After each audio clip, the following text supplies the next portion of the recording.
चलिए, वेव्स में हम ये तो बात कर चुके हैं, आपको सिमुलेशन देख के समझ में आ गया होगा, एक्सपेरिमेंट देख के भी, कि वेव्स क्या है, प्रोपेगेशन ऑफ डिस्टरबेंस।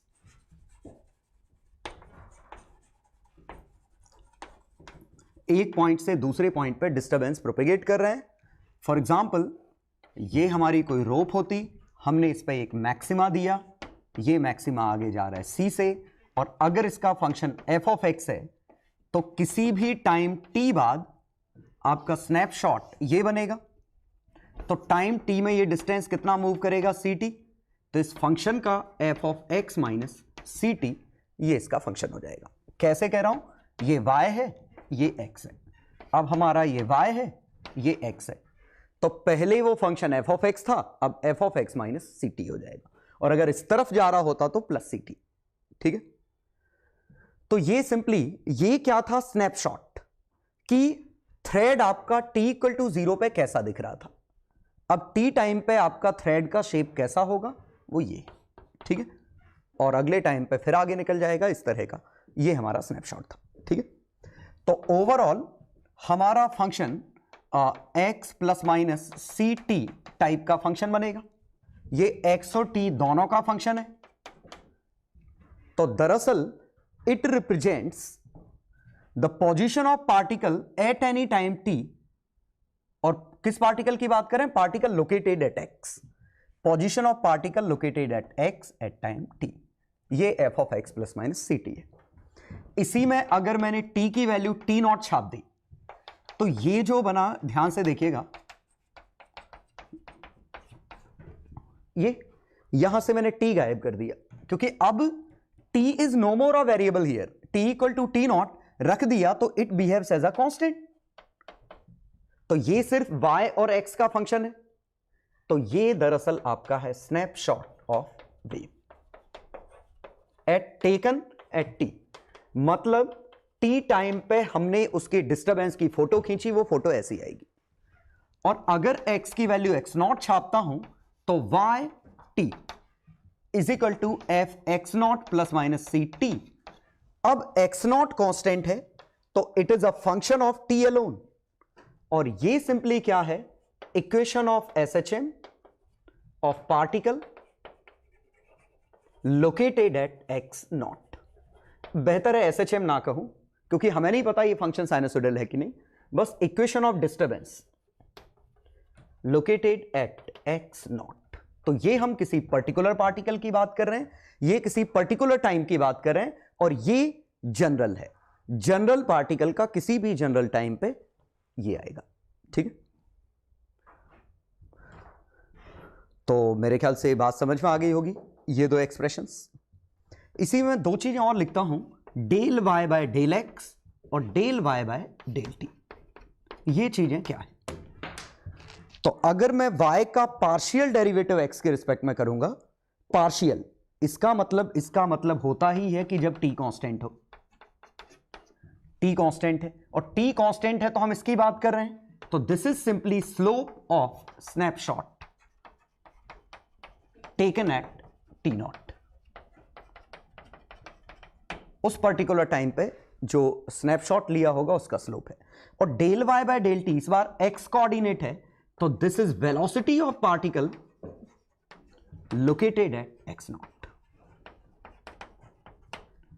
मतलब x की वैल्यू जो भी छापोगे उस पार्टिकल की वेलोसिटी है, ये स्लोप है। ठीक है, मतलब यहां अगला डेरिवेटिव बात करूं, अगर मैं यहां पे लिख लूं डबल डेरिवेटिव, तो this is acceleration of particle. लेकिन डबल डेरिवेटिव ये, तो ये कुछ और नहीं है, बस डबल डेरिवेटिव ही है कर्व का। ये rate of change of slope with x with respect to x। तो इसका कोई खास मीनिंग नहीं, लेकिन ये पार्टिकल के एक्सीलरेशन को रिप्रेजेंट कर रहा है। तो ये हम किसी भी जनरल वेव की बात कर रहे हैं। f अगर साइन फंक्शन हो गया तो ये साइनसोइडल वेव है जो कि हमें पढ़नी है, और ये साइनसोइडल है तो ये फिर SHM है। और हर पार्टिकल की मोशन स्टडी करते समय SHM के रिजल्ट हम यूज कर पाएंगे। ठीक है, कुछ example 1, snapshot at t equal to 0 ये दे रखा है। और ये वेव का yx, और मैं कर्व की इक्वेशन दे रहा हूं y equal to 4/1 plus x square, ठीक है, और wave is moving towards right with 2 centimetre per second. Find equation of wave. ठीक है. Second, velocity of wave of particle, velocity of particle, sorry, particle at x equal to 2 centimeter.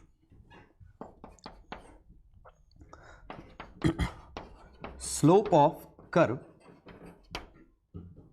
and snapshot at t equal to 1 second. तो एक question ये है.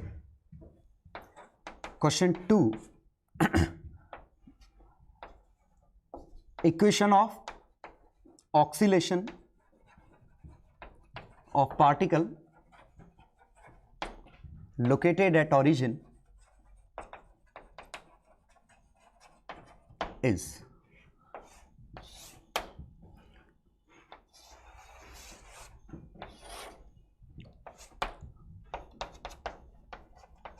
तीन second 1-2 millimeter.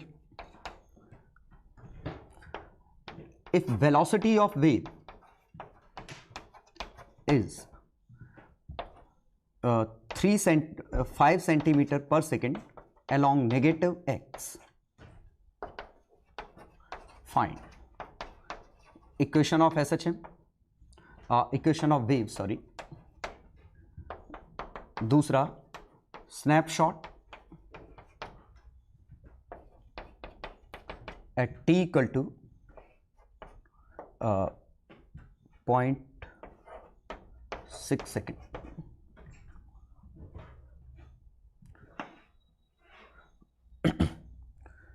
Third one, equation of SHM of particle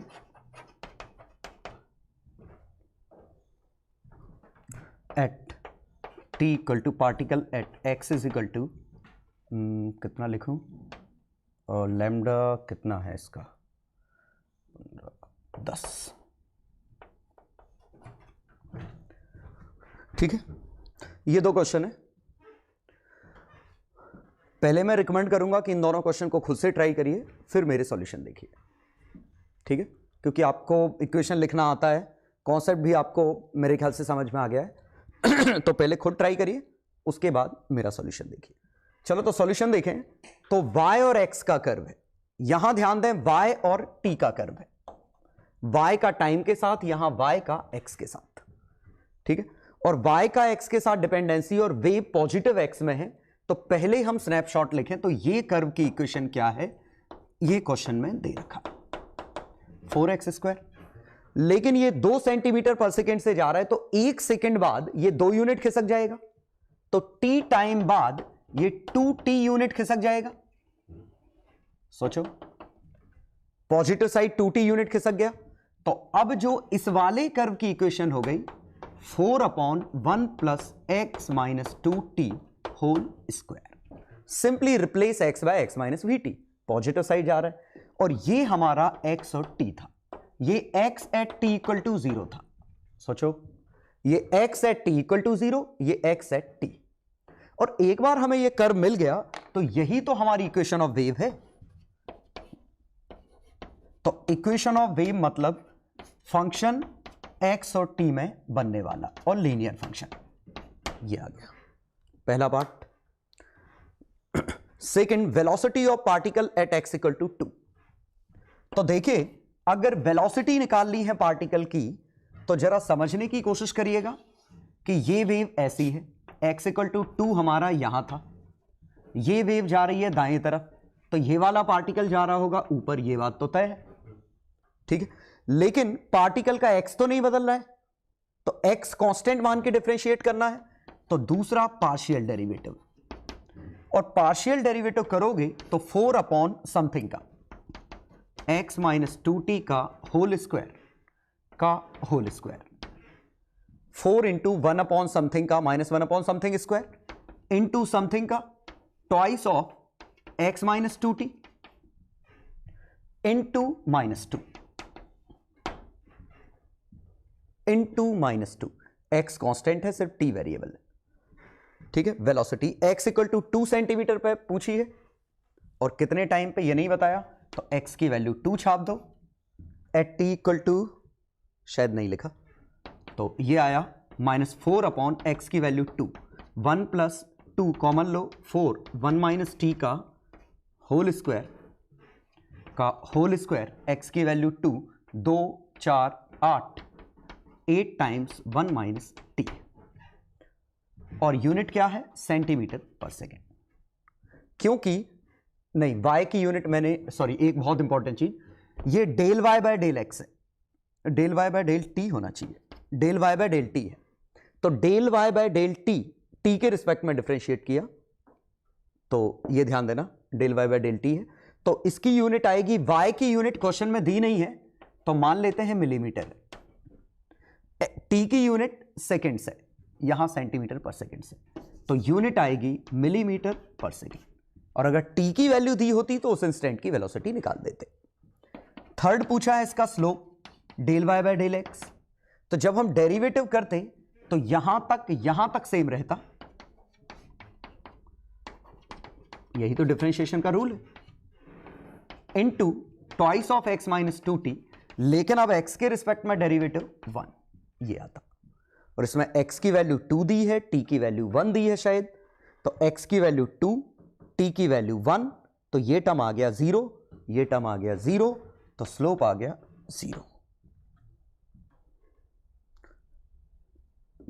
actually मिट गया तो मुझे दिख नहीं रहा है x कितना था, एनीवे आप निकाल सकते हो, x और t दिया होगा तो उस समय का स्लोप मिल जाएगा, ठीक है। क्वेश्चन नंबर 2 में जस्ट उल्टा है, पिछले में yx कर्व दिया था, इसमें yt कर्व है, तो y को लिखते तो 2 यूनिट क्या है, mm, इस बार यूनिट दी गई है 2 साइन, और ये t का फंक्शन है और t है 6, तो पाई बाय 3, टाइम पीरियड है 6, तो पाई बाय 3 t प्लस ये है पाई बाय 6, 5 पाई बाय 6, ये इक्वेशन तो लिख लेते हो। आंसर आया मिलीमीटर में, t सेकेंड्स में है, ये मिलीमीटर में है, लेकिन ये हमारा y t का फंक्शन है, मुझे वेव की इक्वेशन निकालनी है तो t के साथ x भी चाहिए, तो देखिए x से t निकालने का तरीका ऐसा या ऐसा, तो t से x निकालने का तरीका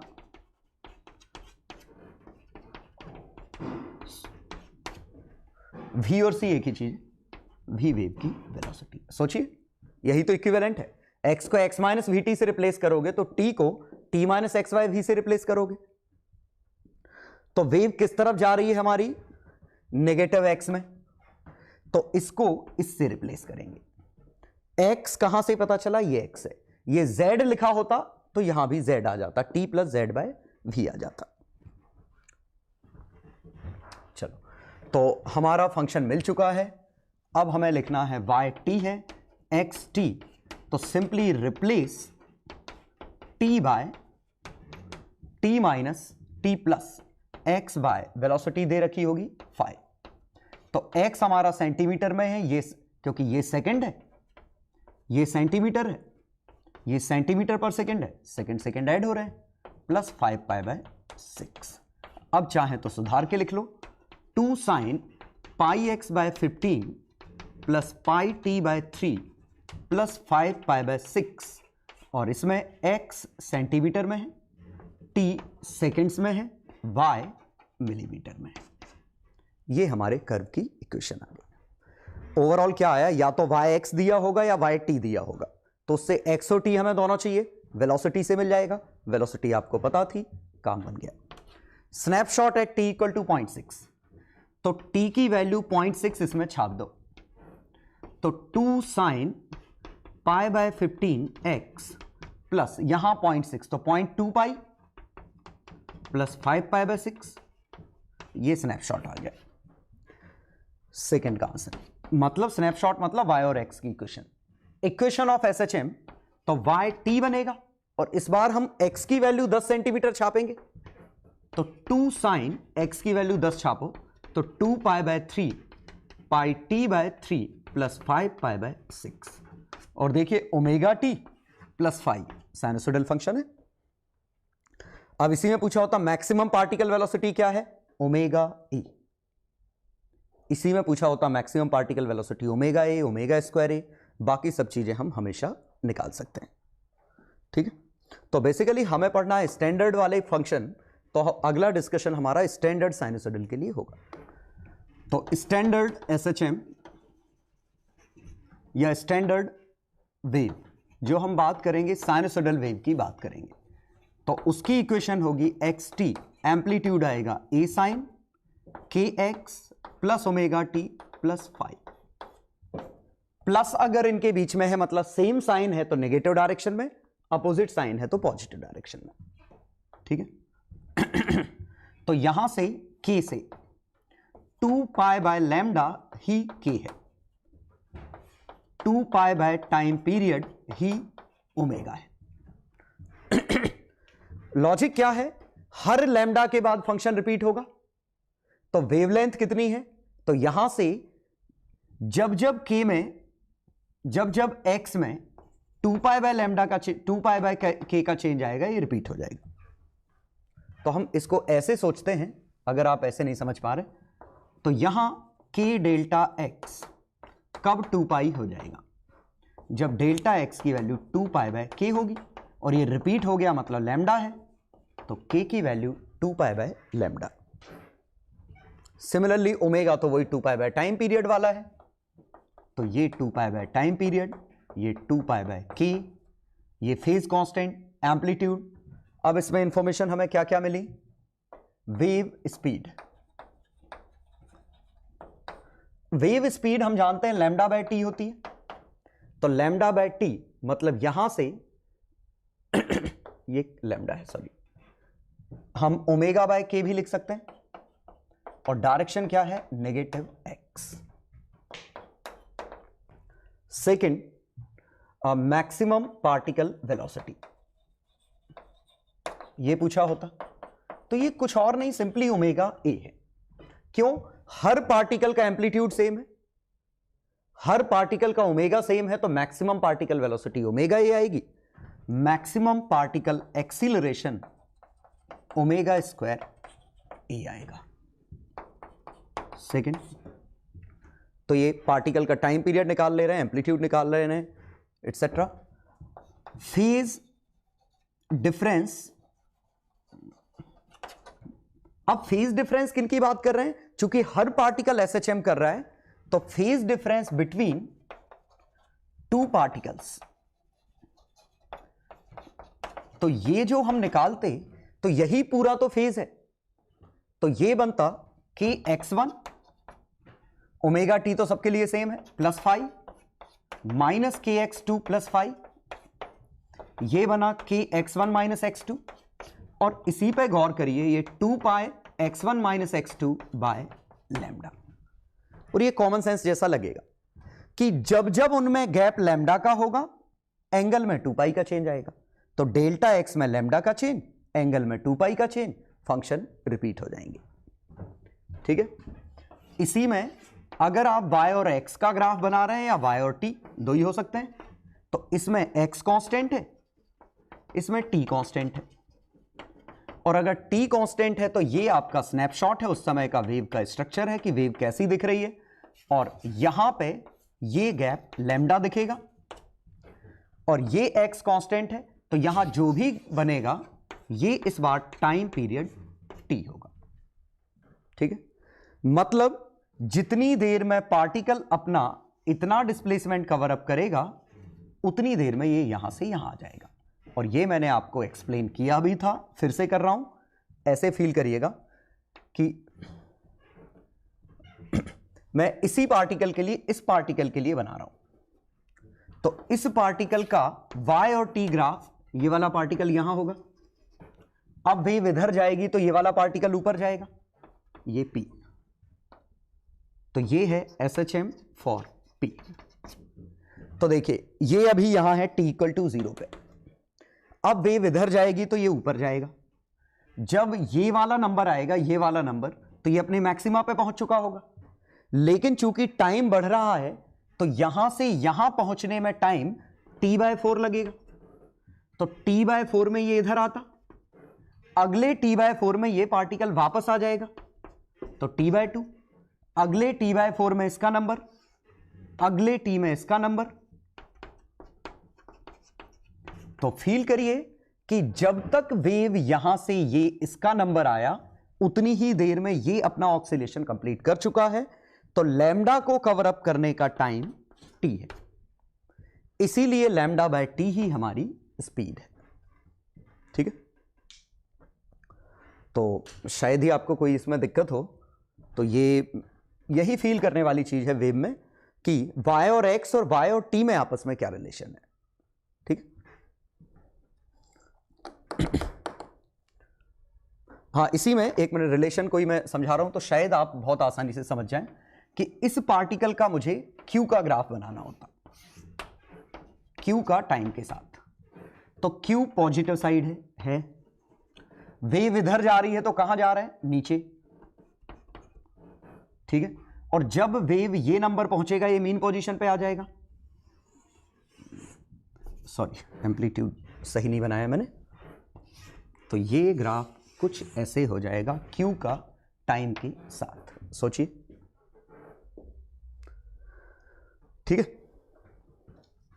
हाँ, इसी में q का टाइम के साथ ग्राफ बदल सकता था अगर ये वेव इधर जा रही होती, अगर वेव पॉजिटिव साइड जा रही होती, पॉजिटिव साइड जा रही होती तो q का टाइम के साथ इसके बाद इसको ये हाइट मिलती, तो ये ऊपर जाता, फिर ये नीचे आता।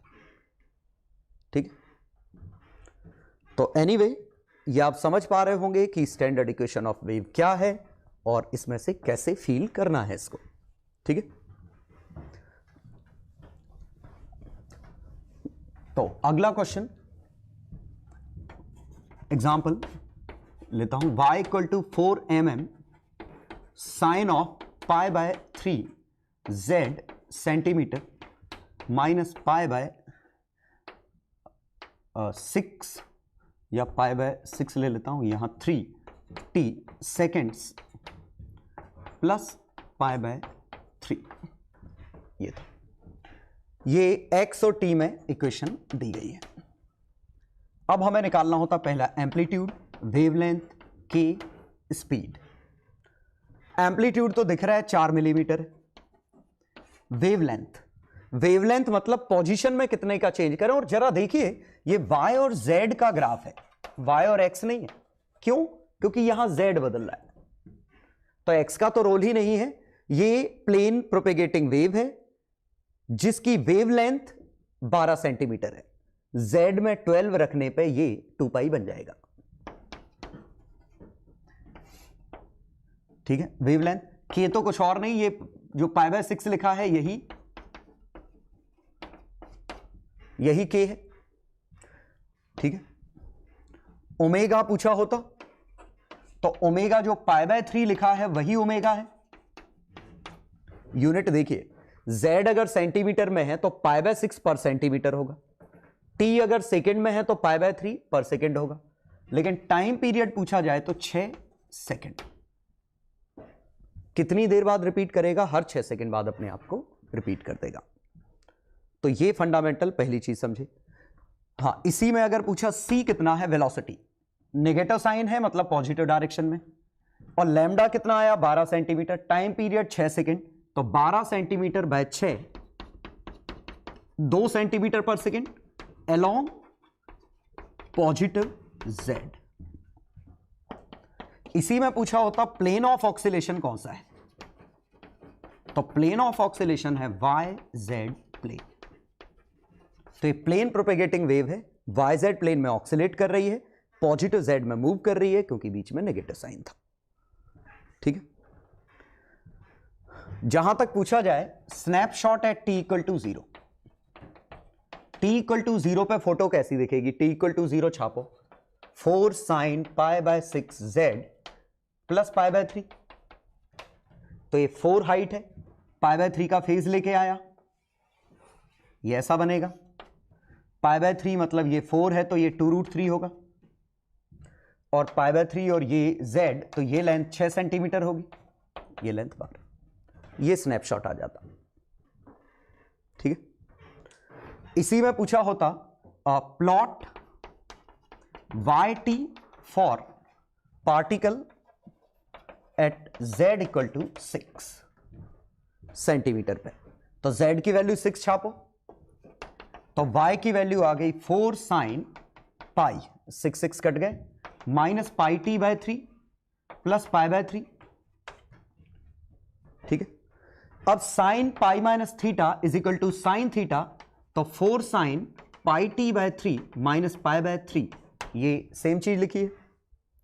तो ये इक्वेशन क्या बनी हमारी, ऐसे, लेकिन ये नेगेटिव π/3 का स्लोप है, यहां से ये कुछ ऐसा बनेगा, और ये लेंथ आएगी 3 सेकेंड, ये y और t ग्राफ ऐसा बनेगा, ये हाइट थी 4, ये π/3 का गैप है मतलब 2√3 mm नेगेटिव, ये बनेगा। वैसे भी ये सोचने के लिए t इक्वल टू 0 छाप दो, t 0 छापो, 4 sin π/3 का नेगेटिव माइनस 2√3 आता, ठीक है।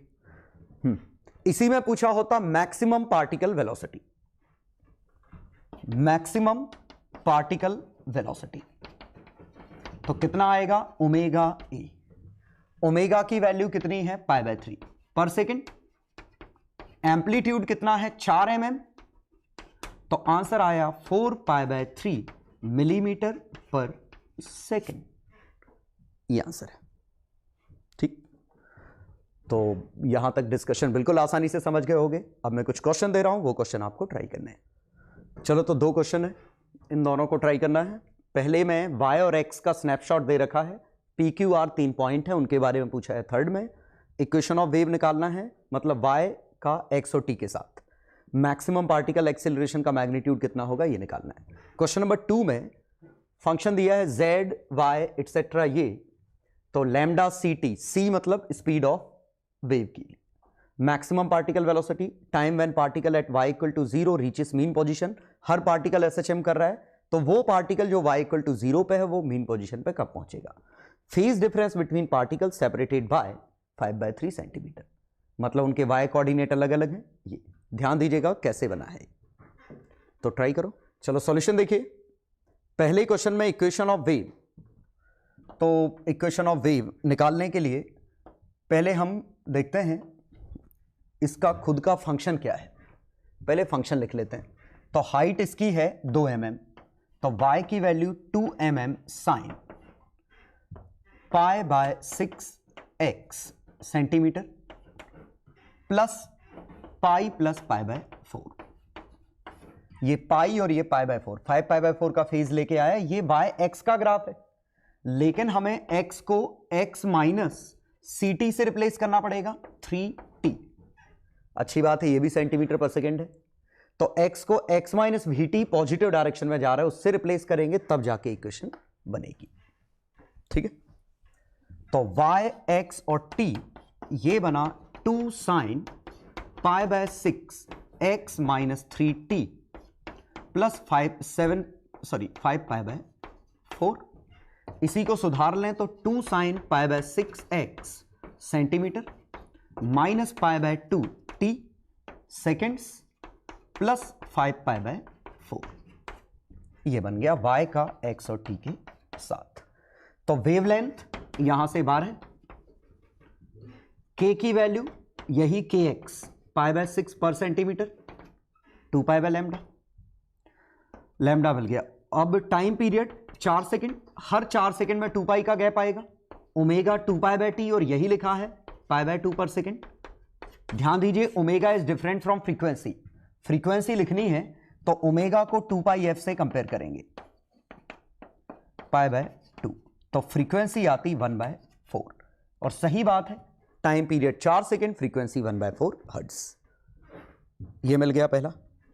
अब पूछा है मैक्सिमम पार्टिकल एक्सीलरेशन, तो एक्सीलरेशन निकालना है तो हमें इसको डिफरेंशिएट करना पड़ेगा, और दरअसल del 2y by del t square, t के रिस्पेक्ट में करते तो 2 बार π/2 बाहर आ जाता, 2 mm इसका और 2 बार पाई बाय 2 बाहर आता और ये आया पर सेकंड में, पर सेकंड स्क्वायर, तो ये बना पाई बाय 2 मिलीमीटर पर सेकंड स्क्वायर। या आप सिंपली SHM कर रहा है और SHM में मैक्सिमम एक्सीलरेशन ओमेगा स्क्वायर ही होता है, ओमेगा है pi by 2 whole square, amplitude है 2 यूनिट mm पर सेकंड स्क्वायर। ठीक, ये मैक्सिमम पार्टिकल एक्सीलरेशन है। थर्ड कुछ पूछा था अच्छा सा, इन PQR की वेलोसिटी की डायरेक्शंस। उसके लिए हमें इक्वेशन की जरूरत नहीं, हमारा डायरेक्शन से काम चल जाएगा। ये फिगर इधर जा रहा है तो Q नीचे आ रहा है, R ऊपर जा रहा है, ये ऊपर जा रहा है। सोचिए ये इधर जाएगा तो R को अपने बगल वाले का नंबर लेना है बड़ी हाइट, Q को अपने बगल वाले का नीचे, इसको अपने बगल वाले का ऊपर। हालांकि हम इसी में एक और बात कह सकते हैं, ये पक्का ओमेगा ए है। क्यों? Q अपनी मीन पोजीशन पे, वेलोसिटी ओमेगा ए होगी। P अपनी मैक्सिमम के 1/√2 पे है, √2 का 1/√2, ये अपने मैक्सिमम का 1/√2 है, तो इसकी वेलोसिटी भी अपने मैक्सिमम का 1/√2 होगी। मतलब मैं क्या कहना चाह रहा हूं वो जरा ध्यान दीजिएगा। मान लीजिए ये एम्पलीट्यूड ए होता और कोई पार्टिकल यहां से a/2 पे होता, अगर वेव इधर जा रही है तो पक्का ये पार्टिकल ऊपर जा रहा है, और कितनी स्पीड से, मीन पोजीशन से a/2 पे है, तो वेलोसिटी अपने मैक्सिमम का √3/2 होगा। जैसे ये पार्टिकल की बात करें, ये अपनी मीन पोजीशन पे है, तो वेलोसिटी मैक्सिमम होगी ओमेगा ए, नीचे या ऊपर वो वेव की डायरेक्शन ने बता दिया। इसकी वेलोसिटी 0 होगी क्योंकि एक्सट्रीम पोजीशन पे है। ऐसे ही हमसे पूछा जाता इस पॉइंट की, मान लीजिए ये होता 2a/3, तो ये डिस्टरबेंस ऐसे जा रहे हैं तो ये पार्टिकल आएगा नीचे, और मैक्सिमम वेलोसिटी का, तो देखिए डिस्प्लेसमेंट मैक्सिमम का 2/3 है, तो वेलोसिटी मैक्सिमम का √5/3 होगा। ठीक है, क्योंकि आखिरकार हर पार्टिकल SHM पे कर रहा है और सभी बस डिफरेंट फेज में है, सभी का फेज अलग अलग है SHM ही। चलो, फिलहाल डायरेक्शन खाली पूछी थी तो ये बनी है। क्वेश्चन 2 में Z और Y का फंक्शन दे रखा है, मतलब Z डायरेक्शन में ऑक्सीलेशन है और Y में प्रोपेगेशन है। तो प्रोपेगेशन की डायरेक्शन, जैसे C अगर पूछा जाए तो पहले हम लैम्डा निकालते हैं, फिर बाद में बात करेंगे। वेवलेंथ कितनी आई? 5 सेंटीमीटर। टाइम पीरियड कितना आया, कब रिपीट हो जाएगा, उसमें 2 पाई कब बनेगा, तो 3π/2 t की वैल्यू जब 2 पाई बनेगी, t की वैल्यू आएगी 4/3। तो c आया λ/t 5/4/3 15/4 सेंटीमीटर पर सेकेंड। और डायरेक्शन कहां है? Along negative y। y समझ में आया कैसे?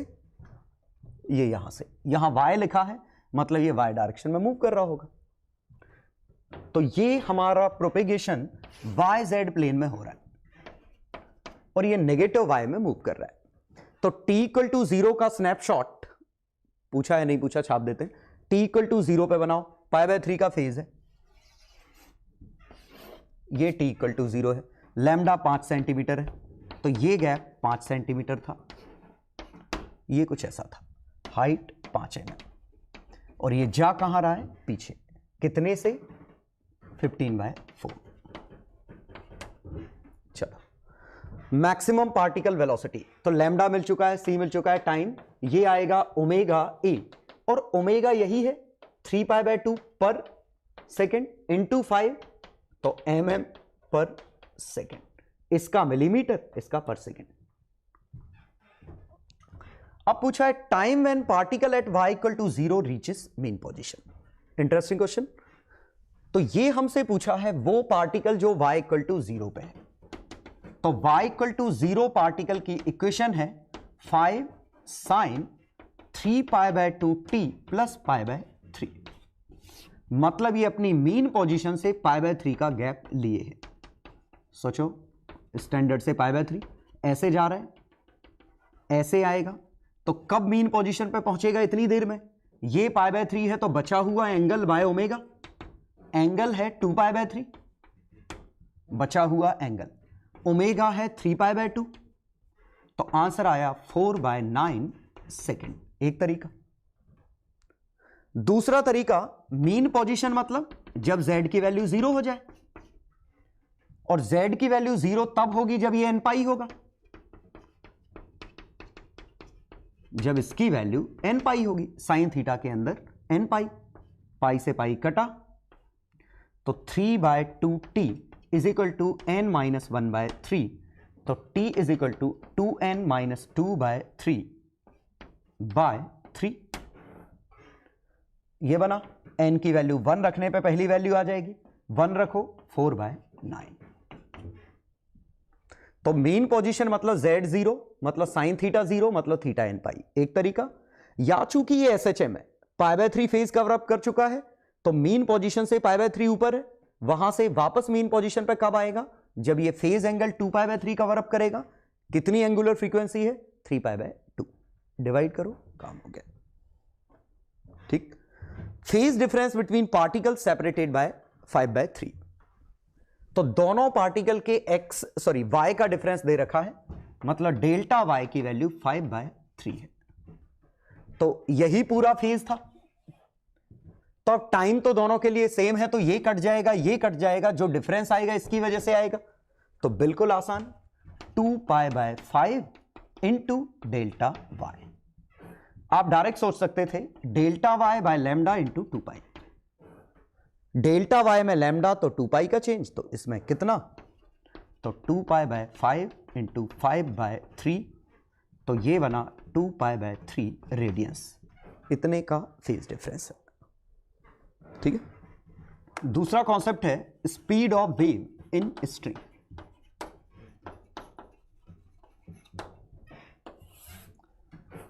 किसी स्ट्रिंग में वेव की स्पीड क्या होगी? तो ये हमारी वेव है जो कि c स्पीड से जा रही है, हमें c निकालना है। ठीक है। तो दरअसल ये क्या है कि पहले स्ट्रिंग हमारी टाइट थी, इस स्प्रिंग में टेंशन T है, तो पूरे में टेंशन T होगी। तो हम क्या करते हैं कि यहां पे पार्टिकल ऊपर नीचे हो रहे हैं, हम एक ऐसी फ्रेम में जाते हैं जो पर्सन खुद सी से जा रहा हो, तो उस पर्सन के फ्रेम में ये वेव ऐसी मूव करने लगेगी। तो थोड़ा प्रैक्टिकल इसमें देखें तो ट्रांसवर्स वेव इन स्ट्रिंग की थ्रेड में ट्रांसवर्स वेव कैसे बनती हैं, तो आप ऐसे समझ सकते हैं, एक थ्रेड को हमने ऐसे टाइट कर रखा है और थ्रेड को ट्रांसवर्स डायरेक्शन में प्लग कर दो, ऐसे हिट कर दो तो ये वाइब्रेट करना चालू कर देगा। ठीक है। जैसे गिटार की स्ट्रिंग में हम प्लग करते हैं, बिल्कुल वैसा ही। तो इसी की एनालॉजी में ऐसे यूज कर रहा हूं कि हमने क्या किया, ये ट्यूनिंग फॉर्क है। ट्यूनिंग फॉर्क बड़ा सिंपल सा चीज है कि एक ऐसा डिवाइस है, आपने देखा होगा, इसको स्टील का होता है, इसको यहां हिट करो ये वाइब्रेट करना चालू कर देता है, इस प्लेन में ऐसे वाइब्रेट करना चालू कर देता है ऑफ पर्टिकुलर फ्रीक्वेंसी। मतलब अगर उस पर फ्रीक्वेंसी 512 हर्ट्ज लिखी है तो 512 हर्ट्ज फ्रीक्वेंसी से ही ऑक्सीलेट करेगा। तो वो ट्यूनिंग फॉर्क मैंने क्या किया, रस्सी को टाइट खींचा, ट्यूनिंग फॉर्क से बांध दिया, तो रस्सी में आ गई एक टेंशन T। अब ट्यूनिंग फॉर्क को हिट करो, तो ट्यूनिंग फॉर्क हिट करोगे ये ऐसे ऐसे हिलना चालू करेगा। ठीक है। तो ट्यूनिंग फॉर्क आप किसी भी तरह का मेटल बांध सकते हो। मेरे पास कुछ है दिखाने के लिए, है तो नहीं, मतलब जैसे चम्मच को आप किसी ग्लास से हिट करते हो, ऐसे हिट करते हो तो वो वाइब्रेट करती है और साउंड निकलता है। बस इसकी प्रॉपर्टी ये है कि एक पर्टिकुलर फ्रीक्वेंसी का साउंड निकलेगा। तो इसको हमने किसी चीज से हिट किया, ये ऐसे ऐसे वाइब्रेट करेगा, तो ये इस डायरेक्शन में वाइब्रेट करेगा, और ये इस डायरेक्शन में वाइब्रेट करेगा तो ये पॉइंट हिलने लगेगा। और अगर इसके वाइब्रेशन का time function a sin omega t plus phi, क्यों, कुछ एम्पलीट्यूड होगा, वो इस पर डिपेंड करेगा हमने कितनी जोर से मारा। ओमेगा इसकी खुद की प्रॉपर्टी है 2πf0, तो ये ऑक्सिलेट करता है इस फंक्शन के हिसाब से, लेकिन ये डिस्टरबेंस समय के साथ ये पॉइंट ऊपर नीचे होगा तो ये डिस्टरबेंस आगे जाएंगे, ये हम प्रॉपर्टी देख चुके हैं। तो यहां से किसी भी x पे वो डिस्टरबेंस, यहां f ऑफ t थे तो यहां f of t minus x by c plus phi होंगे, और यही हमारा a sine omega t minus k x plus phi, omega by c ही k है, ये हमारा फंक्शन है। ठीक है, हाँ स्पीड कितनी होगी, इसकी स्पीड, वेव की स्पीड कितनी होगी, वो ट्यूनिंग फॉर्क की प्रॉपर्टी नहीं है, वो टेंशन पे डिपेंड करेगी। और ये दरअसल सॉल्व करने पे under root t by mu आती है। टी क्या है, टेंशन इन थ्रेड। ये तो हम थोड़ा सा पहले डिस्कस कर चुके हैं कि टेंशन जितनी ज्यादा स्पीड उतनी ज्यादा। और दूसरा आया mu, this is mass per unit length. ये लॉजिकली तो समझ में आ रहा है कि थ्रेड जितना हैवी होगा उतना स्लो जाएगा, हल्का थ्रेड होगा जल्दी जल्दी डिस्टरबेंस पास होंगे। तो म्यू नीचे आना था, टी ऊपर आना था, लेकिन फॉर्मूला यही आएगा। ठीक है, ये आपको याद कर लेना है। जिनको इसका प्रूफ चाहिए वो एचसी वर्मा में देख सकते हैं। एचसी वर्मा में काफी अच्छा प्रूफ इसका समझाया है, C is equal to under root t by mu का। ठीक है, मैं हालांकि प्रूफ इसका दूंगा अगली क्लास में किसी दूसरे तरीके से। तो फिलहाल ये समझिए कि किस तरह से डिस्टरबेंस आते हैं, और ये अंडर सी की value under root t by mu ये होती है। तो आपको क्वेश्चन में टेंशन गिवन होगी, मास पर यूनिट लेंथ गिवन होगा, आप यहां पे निकाल सकते हैं कि यहां पे इसकी स्पीड कितनी होगी। फ्रीक्वेंसी और एम्पलीट्यूड किसकी प्रॉपर्टी है, सोर्स की। तो ये बहुत important term, frequency and amplitude, these are properties of source. ठीक है, ऑब्वियसली ये फाई भी, लेकिन C is a property of medium. C medium की प्रॉपर्टी है, तो लैम्डा की value C into time period है, तो C इंटू टाइम पीरियड क्या है, 1 अपॉन फ्रीक्वेंसी।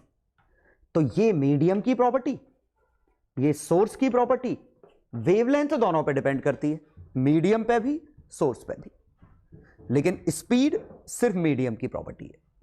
और लॉजिकली बिल्कुल सही है कि आप कितनी देर में इसको मूव कराना है, ये तो ट्यूनिंग फॉर्क की मर्जी। ये सिग्नल कितनी देर में आगे जाना है, ट्रांसफर होना है, वो इसकी मर्जी। ठीक है, तो फ्रीक्वेंसी इसने डिसाइड की, C इसने डिसाइड किया, वेवलेंथ दोनों ने मिलकर डिसाइड किया। ठीक है, और ये फॉर्मूला आपको याद रखना है।